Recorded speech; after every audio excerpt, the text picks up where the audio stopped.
Hello friend, তোমরা কেমন আছো? আশা করি ভালো আছো। এটা ছিল আমার দিদি, কারণ দিদির মেয়ের বিদায়বেলা। এটা আমাদের মেয়ের বিদায়বেলা, এটা ছিল মেয়ের বাবা, মানে আমাদের জামাইবাবু ভীষণ কাঁদছিল। খুব কষ্টকর সময়, যেহেতু মেয়ে বিদায়, একটা মেয়ে হোক আর দুটো মেয়ে হোক, মেয়ে যখন শ্বশুরবাড়ি যায় তার কষ্ট থাকে অন্যরকম। মানে একটা মেয়ের জীবনে সবথেকে কষ্টকর মুহূর্ত হচ্ছে এই সময়টা, যেটা মেয়ের বিদায়বেলা। সবটার শেষে এই জিনিসটাকে মানে ধরে রাখার মতন মানসিকতা কারোরই থাকে না। তারপরে কিছু কিছু রিচুয়াল ছিল, সেগুলো শেষ হলো।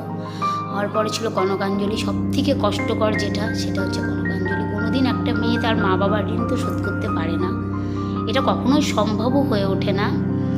তা কিছু করার নেই, এটা নিয়মের ভিতরে বাধা। আমরা সবাই নিয়ম করতেই হবে। তারপরে ওরা বেরিয়ে পড়লো।